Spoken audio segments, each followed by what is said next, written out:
My daughter told a lie once. I believed her word, so I kicked my son out of the house. 2 years later, she needs his kidney to survive, but he refuses to save her life. I never imagined I would be writing something like this.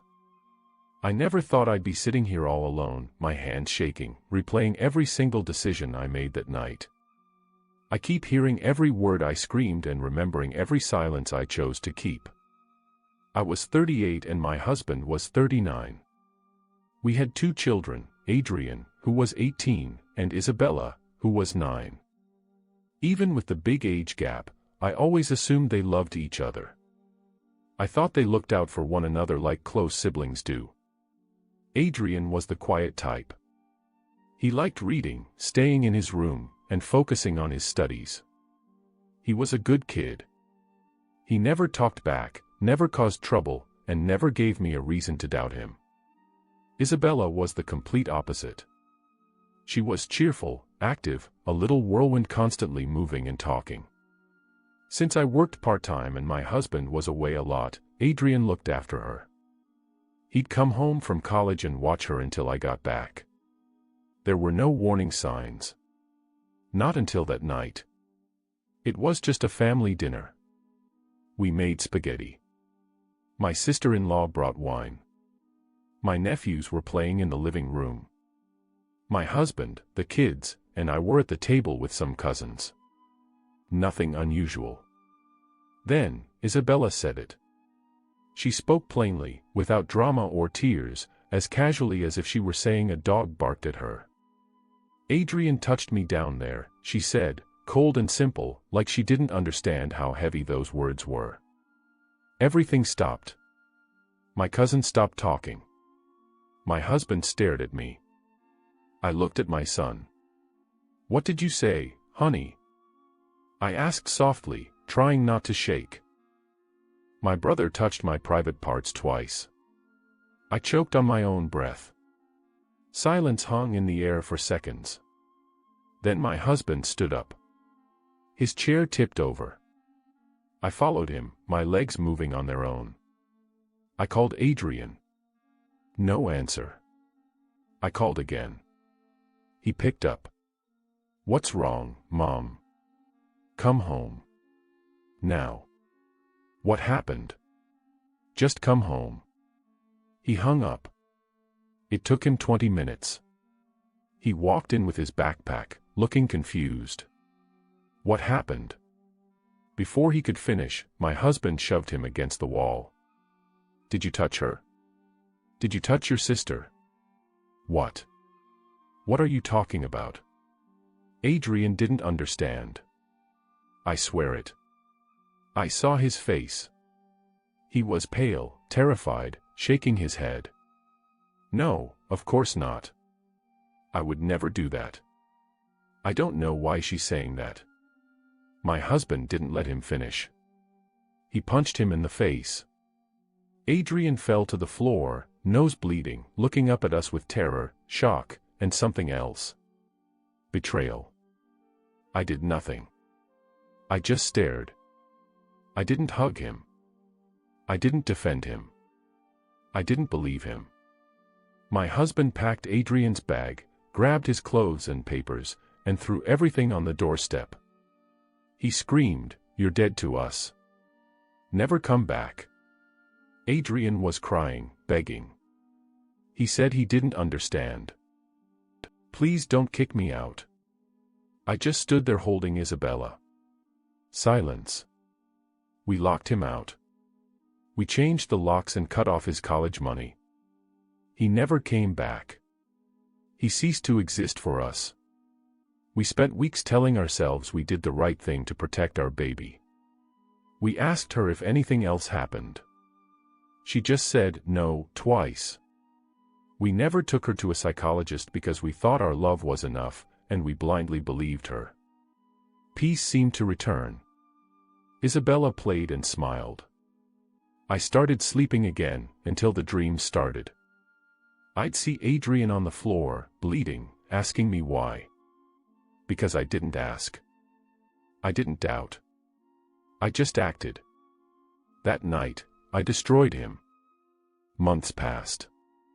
Months of silence and denial. Isabella seemed happy, saying she felt safer. I took that as a sign we were right. My husband never spoke Adrien's name. If I mentioned missing him, his face went cold. Adrien didn't exist to him. Until that Saturday. Isabella was going to art class, driven by an older cousin. It was a calm afternoon. I was folding laundry when the phone rang. I don't remember much. Just words like accident, head-on collision, ambulance, one dead, critical condition. My husband and I rushed to the hospital. We arrived as they wheeled her into the ER. Blood. Screams. Doctors running. I saw her pale, unconscious face covered in tubes. The world went silent. My niece had died in the crash. Isabella survived, but barely. Her left kidney was destroyed, along with internal bleeding. She needed a transplant. The doctor said to prepare for the worst. We spent days in the ICU. I never left her side. I slept in a chair, refusing to eat, staring at the machines keeping her alive. My husband became a statue. He didn't speak or cry. One night, Isabella opened her eyes. She was weak, but she knew me. She smiled a little and asked, "Mom, is there a heaven?" My throat tightened. Yes, love, of course. Do you think bad people go there if they're sorry? Why do you ask, sweetie? She paused, looking away. Because I did something very bad. My stomach dropped. A few months ago, I lied to you. I lied about Adrien. I froze. What? What did you lie about? I made it up, Mom. He didn't touch me. I was just mad because he wouldn't let me use his tablet. I wanted to punish him. I didn't think all this would happen. Then I got scared. Her eyes filled with tears. Mine were already overflowing. I killed my brother, she sobbed. And now I'm going to die too. I hugged her tight. Don't say that. You won't die. I forgive you. But inside, I was breaking apart. Not for her, but for Adrien. For his face on the floor. For the silence I chose. I went home feeling like a dying animal. I told my husband everything. He was quiet for minutes. Finally, without looking at me, he muttered, "We won't judge her. What's done is done," and walked away. His lack of feeling hurt more than his fist had that night. I couldn't take the silence. Early in the morning, I looked for Adrien. His number was dead. I found a social media profile with no face, barely used. I messaged, "Hi, it's me. Please read this." No reply. I waited days. On the third day, I sent a long message about the accident, Isabella, and the confession. I said I didn't expect forgiveness, just that I wanted him to know. Hours later, a reply came. "You hurt me too much. I don't know if I can forgive, but if she's as bad as you say, I'll come once." My hands shook as I sent the location. 3 days later, I saw him in the hospital hallway. He was thinner, with dark circles, wearing simple clothes. He walked heavy, like he carried the world. I wanted to run to him, but I couldn't move. He entered the room. Isabella saw him and burst into tears. "I'm sorry. Please, I ruined you."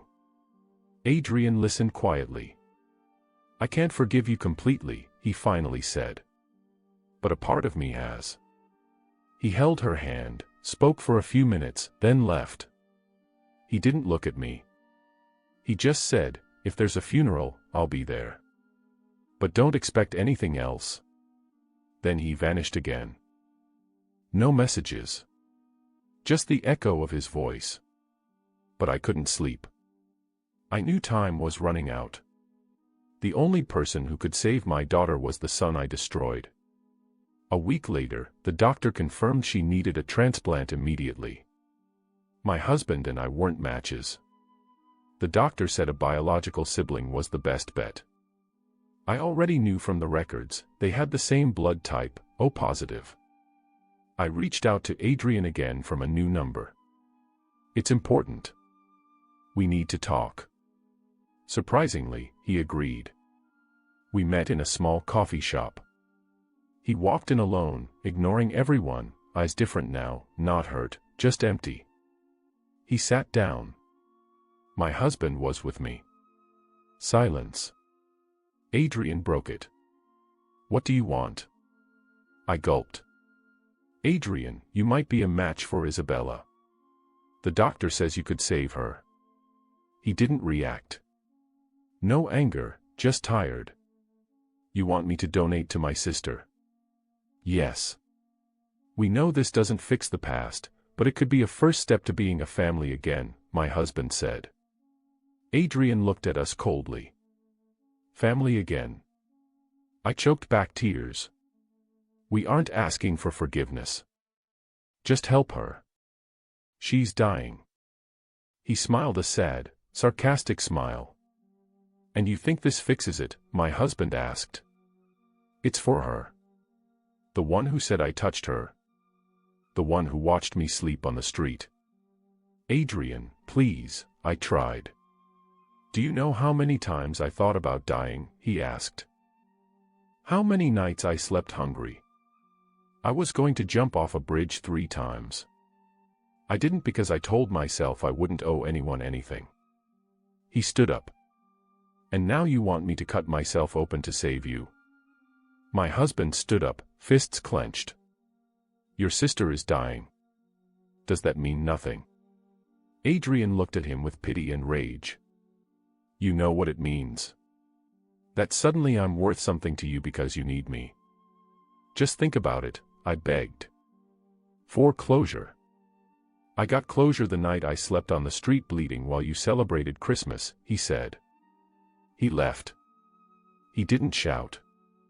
He just left. That was the last time I saw him. I didn't sleep. My husband paced, calling him selfish. I kept thinking, she is dying and he can save her. Desperate, I did the unthinkable. I went on Facebook. I posted a photo of Isabella in the hospital, tubes, dying. I wrote a long, twisted post. I said we needed a donor, her brother was a match, we had apologized, she had confessed, and he was the only hope. I tagged him. I ended with, what kind of monster refuses to save his sister? First silence, then the post blew up. Hundreds of comments. Everyone judged him. He's going to let a girl die. It's just a kidney. Monster. Some said, maybe he did it, that's why he won't help. That hurt, knowing he was innocent, but I had made him a target again. I hoped the pressure would force him to say yes. 4 hours later, he replied. Not a comment, but a video on his profile. It went viral instantly. In the video, he sat on a park bench, looking tired. Hello, I'm Adrien. Many know me from my mother's post. 2 years ago, my sister accused me of abuse. Without proof, my family beat me and threw me out. I was 18. I lost my home, my college, everything. I slept in bathrooms and starved. He played a recording from his phone, Isabella in the hospital, confessing she lied. Then he looked at the camera. I saved this not for revenge, but because I knew they'd make me the villain again. I don't want my sister to die. But I won't save the people who killed me while I was alive. I won't give a piece of my body to redeem them. I am not a monster. I just learned to say no. The internet turned on us. What kind of mother does that? You are the monsters. Disgusting. My sister blocked me. My parents cried.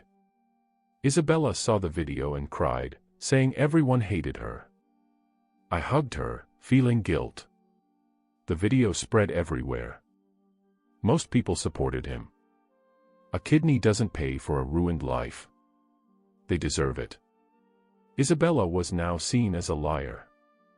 Comments called her a false accuser. One said, "Let her die like she almost killed her brother." I deleted it, but the damage was done. Adrien posted a second video. He sat at a table with papers. People ask why I can't forgive. I was branded a child abuser. I lost my name. Have you tried getting a job with that stigma? He showed medical records of his depression and starvation. The night I was spat on, I had no one. He held up a photo of him and Isabella as kids. I loved her. When she lied, she didn't just ruin my life, she destroyed me. He tore the photo. My kidney is not currency. I won't donate. If you look for me at the funeral, I'll be in the back, watching what you built. I threw up after watching it. Terror and guilt consumed me. Isabella asked, "Does he hate me?" I didn't know what to say. Doctors said she was fading. Adrien was gone, deleted everything. My husband raged, calling him a bastard. I sat alone, crying over photos of them when they were innocent. Isabella died because of our refusal to listen. The hospital room smelled of sadness. When the time came, the doctor told us she was unresponsive. I sat on the floor in the hallway. My husband was a broken man. I went back in, held Isabella's hand, and prayed for time. A day later, a letter arrived from Adrien. No return address. Don't search for me. I won't change my mind. Isabella lied, you believed her. I was sentenced without trial. Don't ask for my body when you took my soul. I died 2 years ago. Her death is an echo of her actions. Find peace, but not with me. It had a photo of him smiling from years ago. Isabella died a week later. No drama, just a flatline. My husband collapsed. I held her one last time. The funeral was cold. Family stayed away. Adrien came. He sat in the back, silent. He left a single flower and walked away without a word. Now, I write from a silent house. My husband stares at a muted TV. I walk through empty rooms. I look at my daughter's photo and think of Adrien's broken stare. Death brings regret that cannot be buried. Here is the first comment I read on my story. I sat in silence thinking, what an insane mother. You killed him in life and expect him to save you. If I were him, I'd be in the line to spit in your face. I hope his eyes haunt you. The second comment said, you left him homeless and starving, yet wanted him to risk his health. The answer is obvious. You killed him first. A third person wrote, this is a slow-motion murder. Adrien died when you threw him out like trash. Every time he saw his sister, he relived the trauma. You have zero humanity. The fourth comment hit hard. You minimize everything. My husband hit him, sounds like he spilled coffee. Your son was assaulted and abandoned, and you tell it like an anecdote. You are an emotional psychopath. Comment number 5 read, the worst part. She confessed, and you still used her tragedy to manipulate him. You learned nothing. You just changed tactics from guilt to public blackmail. You are a nightmare. The sixth comment said, I refuse to feel sorry for you. You made his life hell, then tried to paint him as a monster. You used him like meat. How shameful. I hope you never find peace. Number 7 wrote, Adrien is a hero for surviving you. He needed help, but you were too busy protecting your egos. Even today, you blame him. Monstrous. The 8th comment was blunt. Did you expect a fairy tale ending? In real life, the people you destroy don't save you just because you cry crocodile tears. Comment 9 said, you used his pain as a weapon and doxed him. It's a miracle he didn't sue you. It's a miracle he's sane. And the 10th comment. Isabella didn't die from a missing kidney. She died from a lie and parents who failed. The blame isn't Adrien's. It's yours. You killed her with silence and manipulation. I'm not buying your story.